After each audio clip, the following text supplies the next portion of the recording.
Hi guys, ladies and gentlemen, boys and girls, how are you? मुक्त संचारमध्ये आपलं सगळ्यांचं स्वागत. तर मंडळी, आजचा आपला विषय अर्थातच उद्यापासून गॅबा येथे सुरू होणारी तिसरी टेस्ट मॅच हाच आहे. ही जी बॉर्डर गावस्कर ट्रॉफी सिरीज आहे, इट इज ना व्हेरी इंटरेस्टिंगली पॉइंट. दोन्ही संघांनी एक एक सामना जिंकलेला आहे. दोन्ही संघ आता बऱ्यापैकी फायटिंग स्पिरिटमध्ये आहेत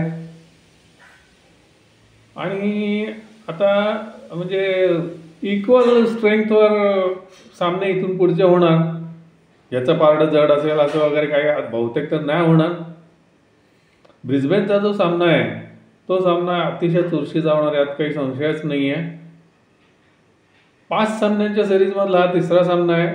हा सामना डिसायडर असेल. या सामन्यात जो संघ वर्चस्व गाजवण्यात यशस्वी ठरेल तो संघ ही सिरीज जिंकेल आणि त्या संघाचा वर्ल्ड टेस्ट चॅम्पियनशिपचा जो रस्ता आहे तो खूप सोपा होणार आहे. महत्त्वाचा सामना आहे हा दोन्ही संघांसाठी. हा सामना जो जिंकेल त्याला ही सिरीज जिंकायची जी सुवर्ण संधी आहे त्याच्याचबरोबर WTC फायनलमध्ये खेळायची संधी मिळणार आहे. तर ही जी सिरीज चालू आहे ही मुख्यत्वाने असं म्हणता येईल आपल्याला की फॉर्मसाठी झगडणारे फलंदाज आणि चांगली गोलंदाजी करणारे गोलंदाज यांच्यातला सामना आहे. त्यामुळे या ज्या टेस्ट होतील या बहुतेक तर लो स्कोरिंग होतील, हाय स्कोरिंग होतील असं वाटत नाही. आणि त्यातूनही ऑस्ट्रेलियन पिचेसवर हाय स्कोरिंग गेम्स होत नाहीत. 300-400 रन जर पहिल्या इनिंगला काढता आले तर ते मॅच विनिंग होऊ शकतात. याआधी आपण गॅबामध्ये 2021ला ऑस्ट्रेलियाला हरवलं आहे, पण तो इतिहास झाला. आणि तेव्हा असं होतं ना की तो सामना 2021च्या जानेवारी एंडला खेळला गेला होता.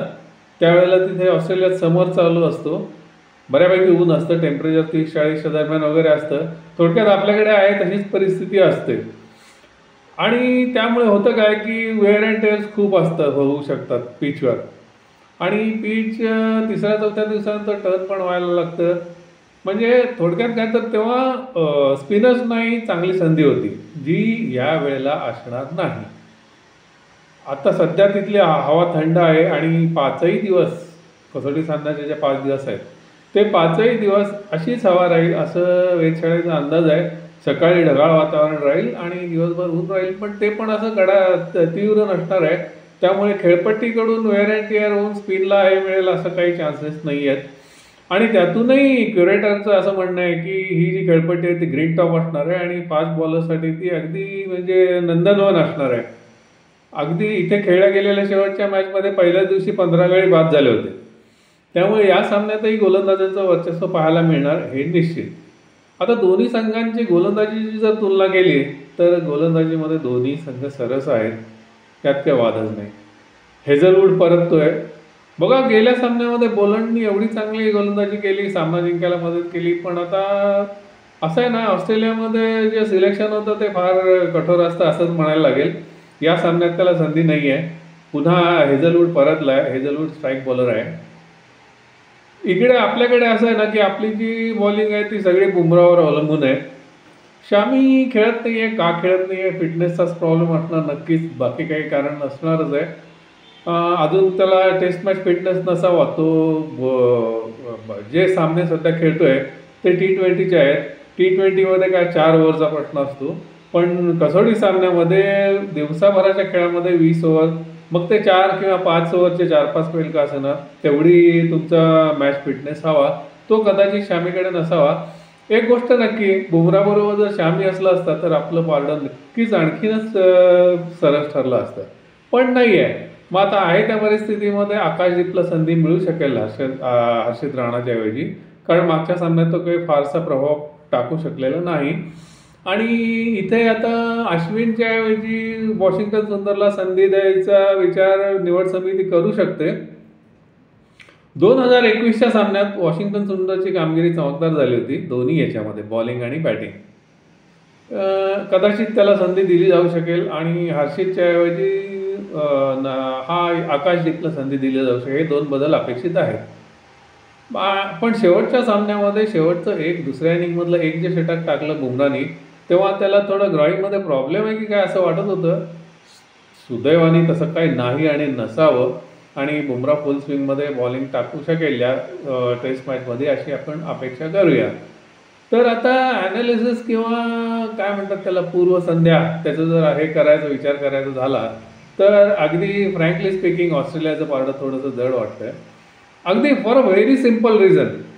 आता हा जो सामना आहे ना, मी सुरुवातीला म्हटल्याप्रमाणे फॉर्मात नसलेले फलंदाज आणि चांगली गोलंदाजी करणारे गोलंदाज यांच्यातला सामना आहे आणि फलंदाजीच्या या बाबतीत जर पाहिलं तर ऑस्ट्रेलियाचं पारडं थोडंसं जड वाटतं. कारण असं आहे की Travis head is a big headache for us.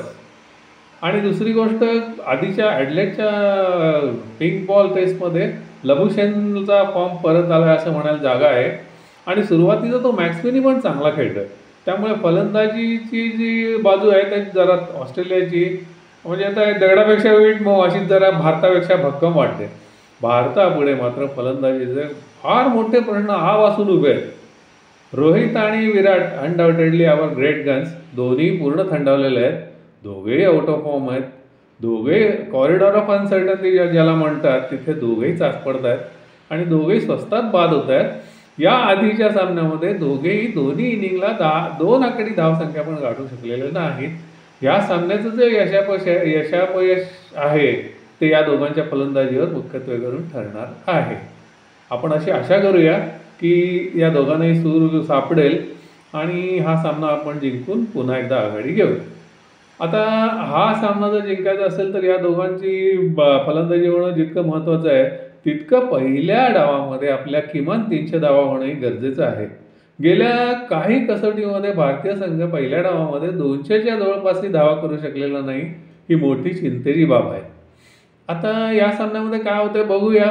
गेल्या खेपेचा आपण गॅबाचा सामना जिंकला होता पण तेव्हा परिस्थिती वेगळी होती आणि आज उद्या जी आपण खेळणार आहे ती परिस्थिती वेगळी आहे. अगदी प्रामाणिकपणे सांगायचं झालं तर थोडासा अप्पर हँड ऑस्ट्रेलियाचाच आहे. तरी पण रोहित आणि विराट हे 2 असे खेळाडू आहेत ना की बघा क्रिकेटमध्ये असं असतं ना की form is temporary and class is permanent. दोघांचा क्लास जबरदस्त आहे आणि दोघांवरही आता दडपण असणार आहे की आता त्यांचा खेळ हा झालाच पाहिजे. बरं आता दुसरी एक गोष्ट अशी आहे ना त्यांना जर रिप्लेस करायचं म्हटलं तर आपल्यापेक्षा चांगली रिप्लेसमेंट पण अवेलेबल नाही आहे. त्यामुळे त्यांना खेळायला हवंच हे काही कारण नाही आहे. त्यांचं आत्तापर्यंत रेकॉर्ड एवढं चांगलं आहे की त्यांना ड्रॉप करायचा विचार सध्या तरी निवड समिती करू शकत नाही. दोघांनाही फॉर्म सापडेल. दोघेही चांगले खेळतील. आपण हा सामना ब्रिस्बेनचा जिंकू आणि 2-1नी चौथ्या सामन्यात जाऊ हीच आज अपेक्षा. आणि गजर लावा मंडळी. उद्या पहाटे 5:30ला उठून जायचं आहे गॅबाला. तर भेटूया मग उद्या गॅबामध्ये. बाय.